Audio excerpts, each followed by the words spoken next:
Bonjour à tous, bienvenue dans votre journal télé de l'IME. Au sommaire de cette édition, l'IME d'hier et d'aujourd'hui, mais aussi les entreprises de l'IME et la charte entreprise commune. Pour commencer, nos reporters, photographes et nos archivistes ont parcouru la ville pour vous montrer son évolution. Regardons ensemble ce diaporama.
Priorité au direct, on retrouve Laurent en direct avec le maire de l'IME. Pouvez-vous nous expliquer qu'est-ce que la charte d'entreprise commune?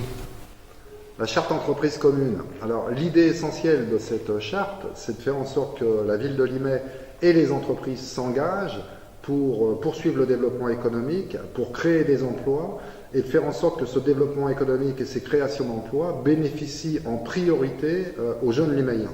La préoccupation essentielle des liméens, c'est les problèmes liés au chômage. Toutes les familles liméennes sont de près ou de loin touchées par ce fléau qui empoisonne la vie des gens. Donc l'idée de la municipalité et du maire, c'est de faire en sorte qu'à notre niveau, sans prétention, puisqu'il ne s'agit pas pour nous de se substituer à l'État ou au gouvernement, ou de se substituer à la responsabilité de Pôle emploi ou de la mission locale, mais à notre niveau, avec les moyens dont on dispose, on veut créer du lien entre les demandeurs d'emploi et les responsables d'entreprise. On veut en fait briser les cloisons qui existent entre la cité, là où les citoyens vivent, et le monde économique. Et pour ce faire, on a effectivement imaginé la signature de la charte d'engagement réciproque, mais on a également, en 2013, réalisé un forum emploi-formation pour précisément mettre en relation les demandeurs d'emploi avec les directions d'entreprise, pour qu'au-delà des CV et des lettres de motivation, il y ait du relationnel, du contact humain pour favoriser l'emploi des liméens sur le territoire et sur ce bassin de vie. Merci Laurent. Nous avons rencontré les dirigeants de 3 entreprises, dont 2 ayant signé la charte entreprise commune. Nous retrouvons notre envoyé spécial. Nous sommes aujourd'hui avec monsieur Frédéric Tavio, directeur de Mazet Mercier situé à Limay. Donc quelles sont les différentes activités de votre entreprise? Alors Mazet Mercier, nous sommes transporteurs routiers.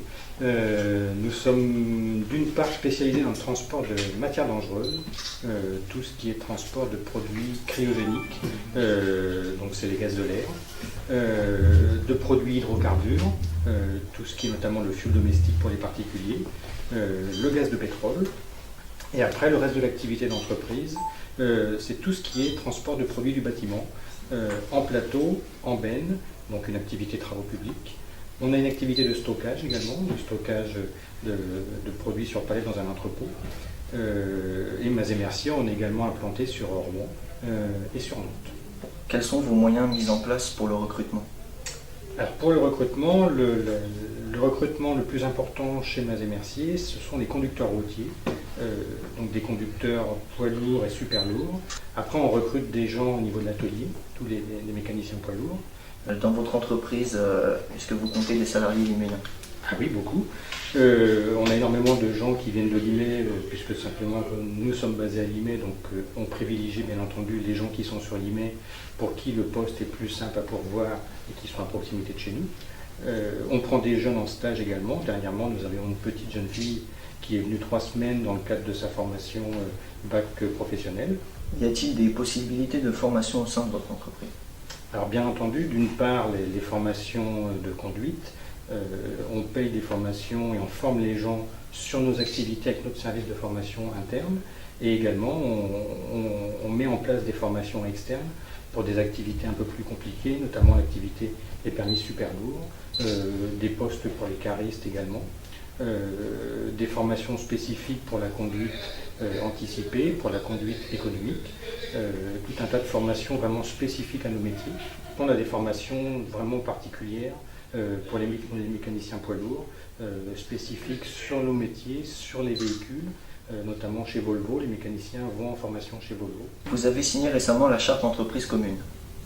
Quelles sont les perspectives d'avenir que vous y voyez? Alors, ce qui nous intéresse avec cette charte, c'est tout simplement de pouvoir communiquer nos besoins auprès des gens de l'IME, de pouvoir avoir un lien avec la mairie pour indiquer clairement quels sont nos besoins actuels, pour pouvoir privilégier l'embauche de l'IMEIA, à la fois conducteurs routiers, mais également ça peut être des mécaniciens, ça peut être des caristes. Donc c'est effectivement l'intérêt pour nous, et également pour les jeunes qui sont en apprentissage ou qui sont en recherche de stage. C'est vrai que c'est intéressant pour nous également, et puis pour pouvoir privilégier les jeunes qui sont sur l'IME pour leur offrir des postes. Eh bien, je vous remercie. Merci à vous. Merci Arnaud, haute entreprise, autre envoyé spécial. Cette fois, c'est Nasrine que nous retrouvons. Vous m'entendez, Nasrine? Bonjour, je suis devant Néo Visuel. Devant l'entrée, je vais faire l'interview avec le directeur de l'entreprise. Bonjour, merci de nous recevoir. Bonjour. Tout d'abord, nous aimerions vérifier les informations que nous avons trouvées en amont. Alors, vous êtes une entreprise privée. Oui, absolument. L'entreprise a été créée le 28 janvier 2011. C'est bien ça. Vous avez 3 salariés. Oui. Et c'est tout. Il y a quelque chose à rajouter ou à corriger? Non, là, vous avez dit l'essentiel. D'accord. Quels sont les principaux métiers au sein de votre entreprise? Alors, c'est tout d'abord un métier d'impression, puisqu'on va réaliser pour nos clients des travaux d'impression sur des banderoles. Ça concerne les événements. Ça va être des travaux d'impression sur panneaux, puisqu'on va faire quelques panneaux de chantier pour les entreprises avec lesquelles nous travaillons, qui sont des commerçants, des entreprises de tailles diverses. Ça va être aussi des panneaux d'enseigne. Ce sera également des supports et visuels pour exposition, c'est-à-dire qu'on va produire des roll-up ou des affiches, des posters. Travaillez-vous avec des entreprises ou des structures de l'IME? Alors comme structure de l'IME, je dirais de temps à autre, on travaille avec la mairie d'IME. Nous avons aussi quelques entreprises qui sont situées sur le port autonome. Et puis ensuite des artisans qui se trouvent également à l'IME. D'accord. Vous avez signé récemment la charte commune de la ville, et quelles sont les perspectives d'avenir que vous y voyez? En perspective d'avenir, je dirais que tout d'abord, c'est ce qu'on a eu. On a eu l'occasion d'échanger avec la mairie pour développer les stages. Donc, on a plaisir à recevoir régulièrement des stagiaires qui vont passer par la mairie pour venir nous voir. Et puis en perspective de développement, au plan économique, je dirais que c'est plutôt un travail de relationnel avec les entreprises de l'IME ou une mise en relation via la mairie. D'accord. Eh bien, je vous remercie. Merci, c'est un plaisir. C'était Nasrine en direct de Néovisuel. Et pour finir, voici un reportage sur la société Lafarge. Nous sommes aujourd'hui avec monsieur Jean-Baptiste Artru de chez Lafarge. Quelle est votre activité principale? Lafarge est un acteur majeur dans l'industrie de construction. Nous sommes présents dans 3 métiers. Nous sommes présents dans le ciment, dans le béton et dans les granulats. En France, nous avons une filiale qui compte à peu près 6000 personnes. Et dans l'Île-de-France, nous sommes un des leaders en tant que matériaux de construction. Avez-vous développé des activités annexes? Oui, alors par rapport à notre métier historique de producteur de granulats, qui consistait à extraire des matériaux dans les carrières, comme ici à Sandrancourt, nous avons de plus en plus recours à des déblais, c'est-à-dire des remblais, pour réaménager les sites. C'est-à-dire que sur la région parisienne, nous collectons, nous transportons par voie fluviale ou voie routière les déblais, nous les acheminons sur le Mantois pour recréer des pentes douces des carrières. Parallèlement, sur le port de Limay, nous faisons venir par voie ferrée des matériaux du nord de la France pour économiser les ressources naturelles du Mantois, et nous mélangeons ces ressources avec les ressources traditionnelles de sable et gravier, et nous chargeons des péniches au port de Limay à destination des clients parisiens. Pourriez-vous nous expliquer en quoi consiste la mobilité dans votre entreprise? Dans votre brochure, nous avions vu que vous aviez 77 000 collaborateurs dans 75 pays. Alors la mobilité, c'est une vraie réalité chez Lafarge, puisque la société s'est internationalisée depuis pas mal d'années, et donc nous avons nécessité de passer d'un pays à l'autre en termes de compétences. En France, plus particulièrement, on a plutôt une mobilité, je dirais, intra-département, intra-région. Donc on demande aux gens d'être assez polyvalents et de pouvoir faire partager entre plusieurs équipes leurs compétences. Êtes-vous sensible à l'emploi local? Nous favorisons toujours les salariés de proximité. Ceci dit, les compétences ne sont pas toujours là où on les souhaite. Donc il faut rester ouvert et raisonnable, pragmatique. Si un salarié habite à quelques dizaines de kilomètres, voire plus, il faut aussi savoir l'accepter. Dites-nous un petit peu, on est où ici?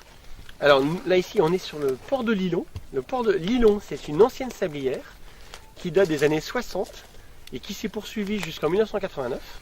Donc là, on est à côté d'un immense plan d'eau qui aujourd'hui, ce que vous voyez, c'est-à-dire avec des îles, des bateaux.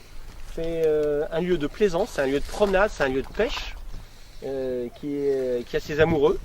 Et relativement caché, un petit peu à l'abri, là, mais qui ne demande qu'une chose, c'est être découvert.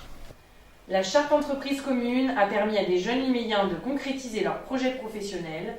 Nous sommes partis à la rencontre d'Adeline, interviewée par Merveille.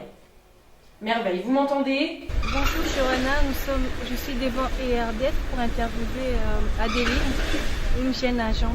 Quel est le métier que vous exercez au sein de ERDF et à quoi consiste-t-il? Je suis chargée d'affaires à l'agence de Puteaux. Donc le métier consiste à construire du réseau et à le développer afin de pouvoir accorder des clients, que ce soit des particuliers en lotissement ou alors des professionnels. Quel est votre parcours scolaire?